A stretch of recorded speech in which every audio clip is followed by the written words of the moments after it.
रक्षण करतो आमच्या शेतीचं रक्षण होतं म्हणूनच आपल्याला खायला अन्न मिळतं ना, म्हणून नागाची पूजा करतात.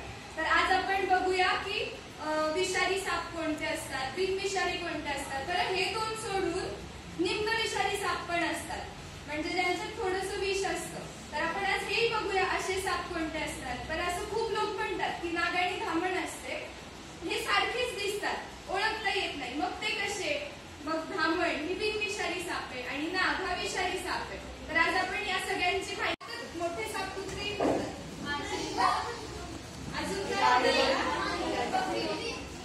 इथे बघा साप आढळतात. तर ती काय आढळतात? आपल्या घराच्या इथे खूप कचरा असतो किंवा खूप दिवसांचं पाणी असतं जिथे बेडूक असतात. साप मासे खातात, बेडूक खातात, पाल खातात, उंदीर खातात, जे किडे असतात ते खातात.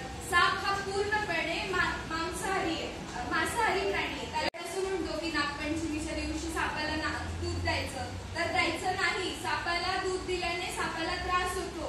आणि तुम्हाला माहितीये का, नागपंचमीच्या दिवशी लोक सापांना बळजबरीने जबरदस्ती त्यांना दूध पाजून आपल्या लोकांनी साप मारलेत आणि आता सापांची संख्या कमी व्हायला लागलीये.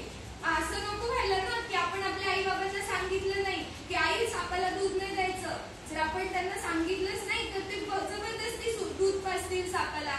आणि जेव्हा तुम्ही आमच्या एवढे व्हाल, या तुमच्या टीचर्स एवढे व्हाल, तेव्हा तुमची जी मुलं असतील त्यांना सापच बघायला मिळणार नाही.